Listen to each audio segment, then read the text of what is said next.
Good evening from Vietnam. Good morning to you, Deborah. Thanks a lot for spending your morning to join our program to share your wisdom to our audience. And on behalf of the listeners everywhere, we would love to say thank you. My pleasure. Thanks so much for having me. And Deborah, when are you, Sophia, Sophia and your family going to travel to Vietnam? That is a great question. Vietnam is on my top 5 list of places that I want to go next. So let's see what we can organize. I would love to come to Vietnam, maybe do a book tour in Vietnam. Absolutely. And then if you travel to Vietnam, you make sure you let us know. We would love to be Of around when you course. travel. We've been able to see so many guests from other countries when they travel to Vietnam. They call us and we had coffee. We went out together. We met amazing people. So definitely we would love to take you and your family around. Okay. I would love to be there. Absolutely. Thank you. Yeah, and for a little taste of our culture, we would love it, and you to share a little bit about who you are to our audience. That's such an honor for us in our culture here. So would you please do that for us? Yes, absolutely. So my name is Deborah Grayson Riegel, and I am a speaker, workshop facilitator, executive coach, and writer. I focus on helping leaders communicate more effectively, whether that's presentation skills, storytelling, difficult conversations, including difficult conversations that you sometimes need to have with yourself. Oh, wow. You have a beautiful journey that you introduce again to us in less than 1 minute. It's not fair for our audience. Okay. I'll travel time with you a little bit because the theme for today is about newness. So we're gonna go through a different period in time of your life to explore the newness and how it's evolved, and all transformation. So remember last time we had our first interview, you mentioned to us that you wanted to become a doctor when you were little to help people with paper cut and splinter. Out of everything That else what a you could. great memory. So out of everything that little young girl that could become, or any dream that she could have, why did you want to, become that specific doctor? So, one of the things that interested me that I guess I'm still interested in are things that look small but feel disproportionately big. So, when you get a splinter or a paper cut, it looks tiny. Sometimes other people can't see it, but you know that it hurts. And Hmm. so, I was always very mindful of sort of the empathy that comes along with I know it hurts even if I can't see it. And so I think now in my role as a coach, I help people articulate things that are hurting for them, even if other people can't see it, it feels big to them. And so I think that sense of empathy is a real through line in my career. And I think it's it coming to full circle, even though you're not a doctor, I'm not a doctor, doctor. but the work that you do is helping, your clients, the leaders and managers to get better through the works that you're helping them, right? So it's Yes, beautiful. And exactly right. yes, and we want to understand, how did you evolve into becoming so many different hats that you're wearing, a columnist, a writer, a professor, a coach, everything. So that, and everything you do is very, very, very beautifully. So tell us, Thank you. what makes you to become, moving from the doctor to a different one, different path that you are having. Yeah, so quite honestly, the thing that moved me off the path of being a doctor was organic chemistry. When I was in college, I realized very quickly that I was not going to do well at organic chemistry, and it wasn't interesting to me, and a bunch of the other hard sciences weren't particularly interesting to me. And so as a result, I said, well, let me see if I can study something that is still about helping people articulate pain, and it turned out to be psychology. So I got a degree in psychology. I went to graduate school for social work where I studied human behavior in a social environment, and then got introduced to the world through graduate school of training and staff development, and realized there was a way to do this on a professional level in a business context, not about therapy, but helping people who are working in organizations deal with pain, frustration, anxiety. And that was the shift that I made. So why pain, anxiety? I think because it's something that I have dealt with a lot in my life. Would you Yeah. explain a little bit more about that for our audience? Sure. Yeah, so I've had anxiety for my entire life growing up. I have generalized anxiety disorder, obsessive compulsive disorder, and a few other things going on. And so anxiety really has colored the way that I have seen the world. And I have a lot of empathy for people who have anxiety, whether their anxiety, there's a distinction between state anxiety and trait anxiety. Trait anxiety is what I have, which is you are wired to be anxious. State anxiety is you're not necessarily wired to be anxious, but there are certain situations like making a presentation or having a difficult conversation that make you anxious. And so I felt like my experience and my empathy could help me help other people navigate difficult situations in the workplace. Oh, I did not even know that. So you enter into psychology to help other people at the same time to help you to understand Yeah. more about yourself also. Wow, thanks for Yes. sharing that. And You're welcome. over the years of working in this field and helping other people, how has that helping yourself in the process of understanding and solving your own problem with anxiety also? Yeah, well, I think it has made me more compassionate towards myself. I feel very compassionate towards my clients. I treat them with a lot of caring and kindness and understanding, which are things that I haven't necessarily done for myself. And so when I realize that I can demonstrate care and kindness and compassion to someone else going through something similar, I remember that I can turn that lens and that framework to myself. So that's been really helpful. Wow, wow. And last time we talked to you, you're the first person who joined our program, writing books together with your daughter. It's beautiful. I always remember that. And so when we do the research on the topic of newness, Vivian say, make sure we ask Professor Deborah if she could join and share her perspective on this angle. And so last year, my wife and I, we had some good free time. So we review all of the interviews that we had, and we tried to understand why amazing people, really amazing, and and could do the works Mm. that really awesome. And by then it's very easy where for each conversation that we drill down, there always a element of newness that really easily seen in all of the amazing people. They lean on to something new, they meet new people, they research new topic, they're not afraid of changing. Look at you, Yeah, you move from one topic to the next topic for your that's books, right. or and if you look at newness and you define it in your own word, how do you define newness, Deborah? I define it as an experience I haven't had before. Yeah, Mhm. that's how I think about newness is something I haven't had before. Sometimes it's something I haven't thought about before, haven't practiced before, haven't tried before.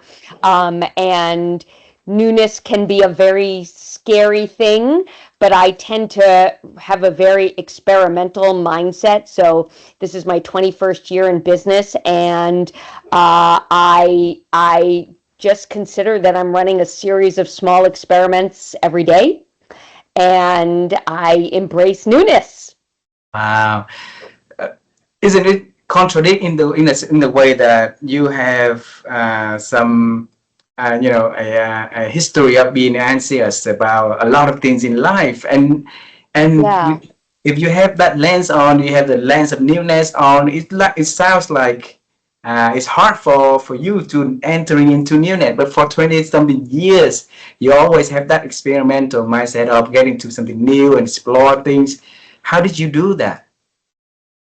Yeah, it's a great question. I don't think I've ever thought about that before. I think that I understand the question, which is there's something there that almost feels in conflict with each other, right? Having anxiety, so sort of, worrying about things happening and then trying a whole bunch of new things. I think that while I might be high in anxiety, I'm pretty low in fear, which are, Oh. not exactly the same thing in my mind. And so I don't operate from a lot of fear. I mean, I have, fears about things. I don't really want to, run into a snake, while I'm walking through the woods. And, but when it comes to my business, I don't operate from a lot of fear. I trust mostly, I would say 80% I trust that it's going to be okay and then I'm going to figure it out. And then I would say the other 20% is anxiety, concern, or worry. But the balance is higher on trusting that it will work out, or probably more importantly, that I will figure it out. So what did you do to give you the comfortability that things gonna work out, and let's lean on to that 80% of what you know and figure out the 20% later? Yeah, I think it's a few different things. So first of all, I invest a lot in my relationships. And so if you have really strong relationships, then you know that you've got resources available to you if something should go wrong. So knowing that I've got this unbelievable pool of resources available to me if something goes wrong helps me mitigate the anxiety. I also think that the confidence comes from experimenting over time and seeing that things have typically worked out, not always in the way that I envisioned, sometimes very differently from what I envisioned, but it took a path that was able to be productive and in most cases profitable. And I would say the third thing is faith in my abilities. So I believe that I'm smart. I believe that I'm capable. I believe in general, in a meritocratic approach, that if I put in the hard work, I will yield results. Not always, and not always the exact results that I wanted, but in general, I believe in a meritocracy. So in your journey up until today, if you pick a moment that really transformed you, and leading to the beautiful journey that you've been having up until today of doing so many new things, right? What was that moment of newness that leading to all of this transformation? Yeah, I think one of the things that really stands out for me was in 2009 when the economic market crashed and my clients all went away. I didn't have any more paid clients because of the economic circumstances of 2009. And I was very worried that my business was failing. It was, in fact, failing. And I got a Mm. call from a colleague who had gotten a call from a colleague of hers who had been teaching executive communications at the Beijing International MBA program at Peking University in China. She needed to find a replacement to go over to China to teach, and I needed a job. I needed something to do to make money. And, I had two little kids at home. I had a husband at home. I had a whole, support system at home. But I ended up going to China for a month to teach executive communication skills. And it was, there was a lot of upheaval in my family about it, going away for a month with little kids at home. I don't speak any Mandarin whatsoever. This was completely new for me. I had never taught in a business school before, but I went. And I ended up going 5 semesters in a row, year after year after year, until it was no longer an economic necessity. And that was such a leap of faith and something that took me so out of my comfort zone.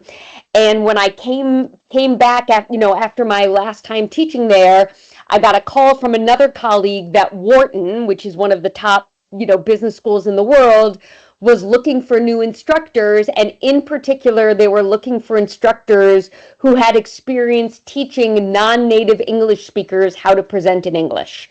And I had just accrued all of this experience over my 5 semesters in Beijing, helping Wow. non-native English speakers present in English. And so I never could have anticipated that this would have opened the Wharton door for me, but it did. So I took on a very scary, overwhelming experience, and it ended up becoming one of the best professional moves of my career.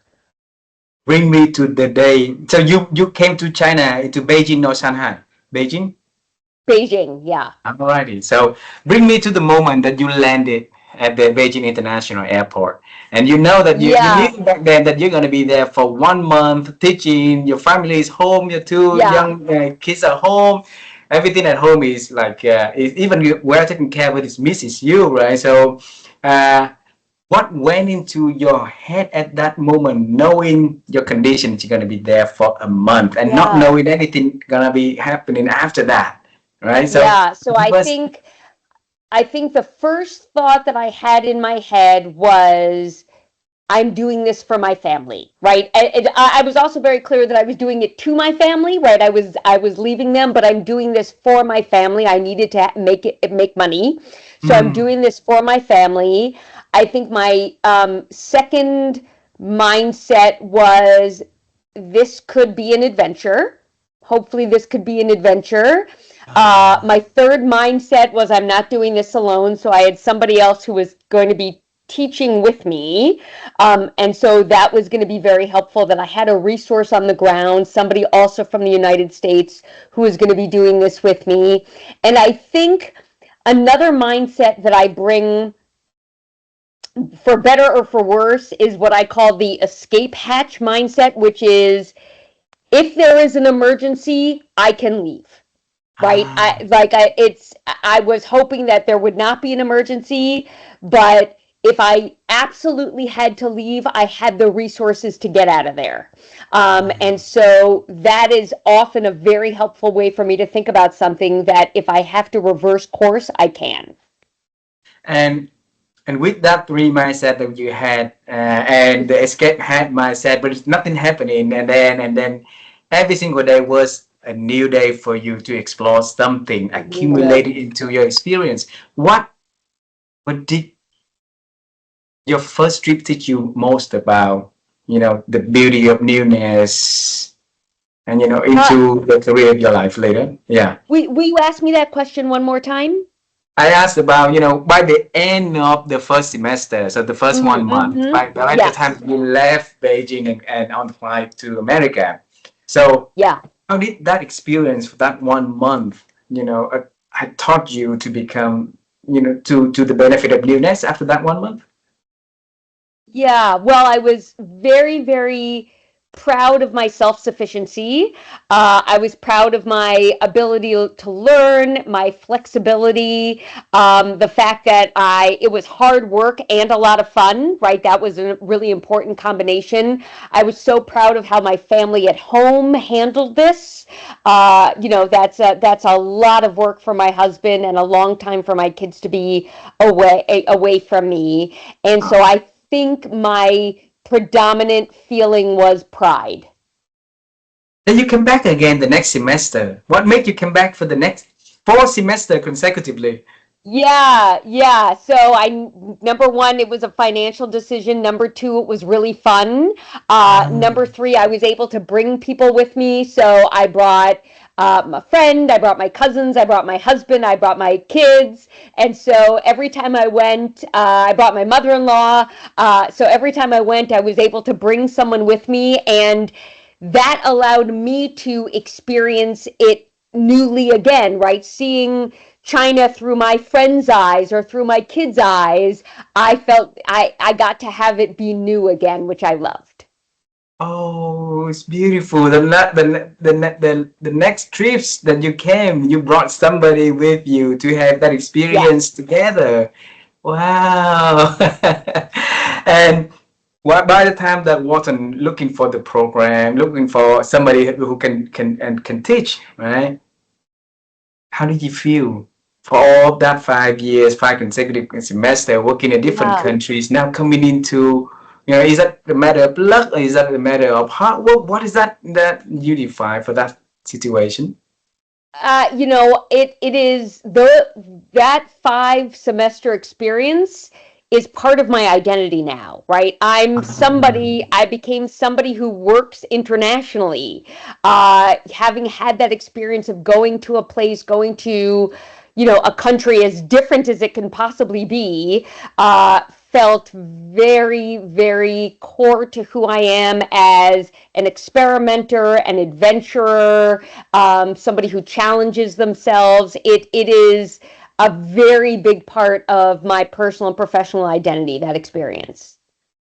Oh, before that, before the trip to China, were you travel internationally back then or no? A little bit. So traveling a little bit internationally, but nothing like this. Nothing for extended periods of time to, any place this far away. And especially, I had gone to countries where people might assume that I am one of them. So, for example, in Spain, I could look Spanish. In Israel, I could look Israeli. I do not look Chinese.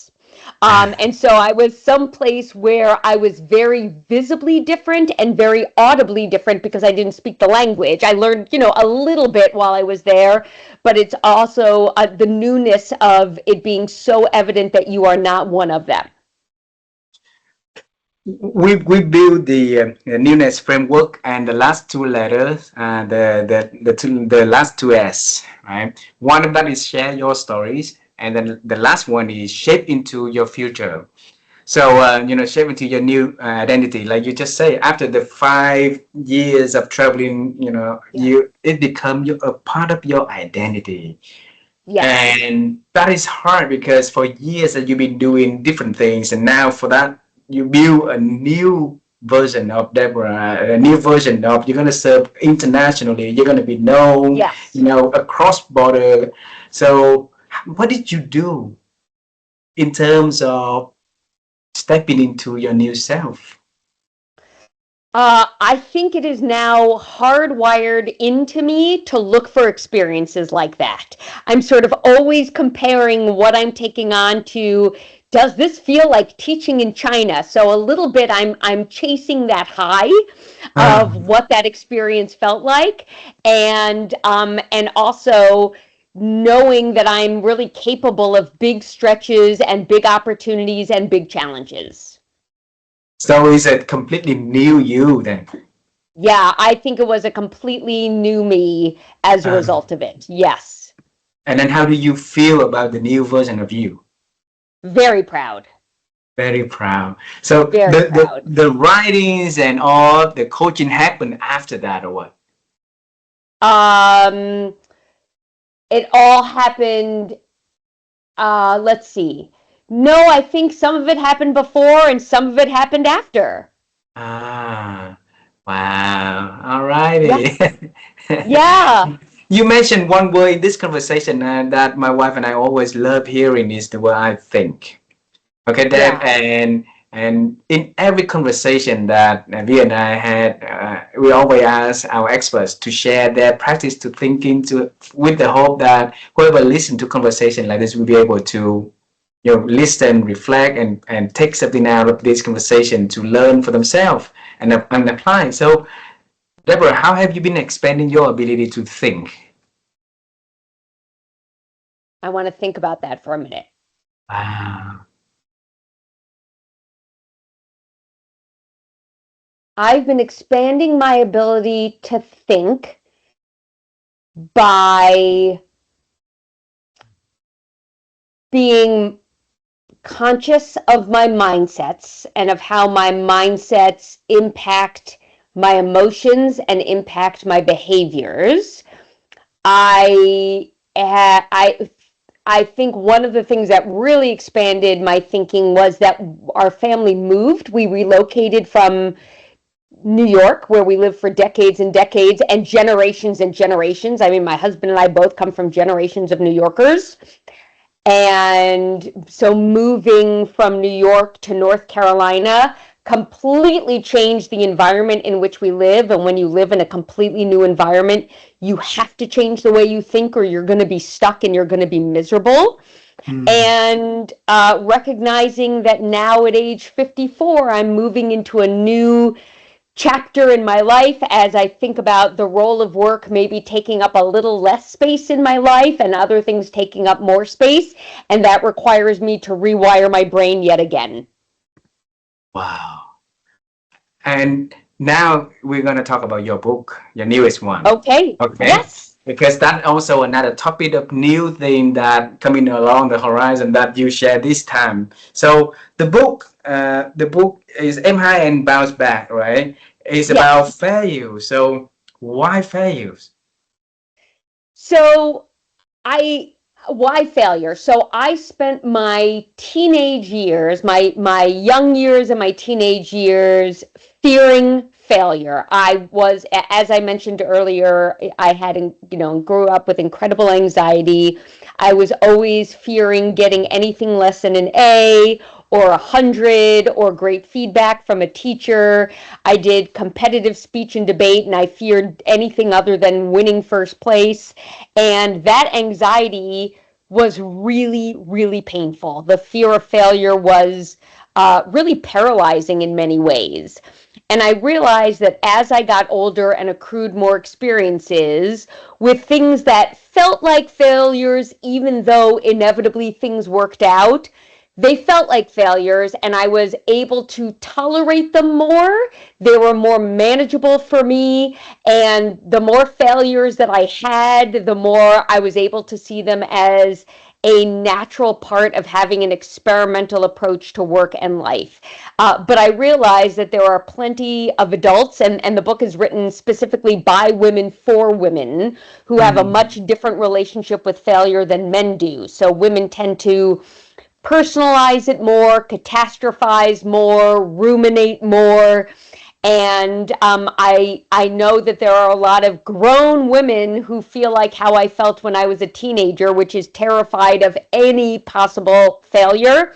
And so we wanted to write a book that was helpful to them. And for that many years, why are you waiting for this long to write the book about the topic that been with you when you were little for so long? I bet it's Yeah. been in your ideas for long. So Yeah, well, this is my 10th book, so I had other topics that had to come first. So I got to it as soon as the time was right for me. I tend to trust the process of timing, and so there were other books that I needed to get out of me before I could write this one. wow. And tell us, like how long did it take in the whole process of writing and publishing that? Yeah, so it took about 2.5 years. I have a co-author. And Oh, so between, our drafts and our research, we ended up surveying 1,100 women across 60 countries to wow. understand their experience of failure. And so from sort of the first conversation about writing this together until the book was published was about 2.5 years. So I've been Wow. thinking about this topic for a long time. I thought in this book you wrote with Sophia, but you wrote with somebody else. So No, uh not this one. huh. Yeah, not this one. And in fact, it's interesting. I asked Sophie if she wanted to write this book with me, and her response was, I haven't ever failed at anything big in my life, so I don't think I'm a credible resource for this book. And I said, go out and fail, because if you don't fail, the anxiety about failure is going to paralyze you. So go run a bunch of experiments, go fail at a bunch of things, and report in. I hope it's a really good learning experience. So I ended up writing the book with a co-author who has experienced her own failures and successes, and also teaches entrepreneurship at Georgetown. And so she knows how to teach entrepreneurs how to fail and bounce back. Deborah, you told Sophia to go out and try a bunch of things and fail and had the feeling of failure. How it Yes. is? Okay, that's strange. I never heard of that. So explain more to our audience, would you? Yeah, so, as I mentioned, when I was a teenager, and I have my daughter is wired very much the way I am, I was so scared of failing that I just lived my life in total anxiety. And if you don't fail, you don't learn how to fail well, and how to bounce back, and to know that a failure isn't something permanent. And so I wanted her to learn how to bounce back from failure, which you can't do if you haven't failed. Wow. So if who's the audience for this book, Deborah?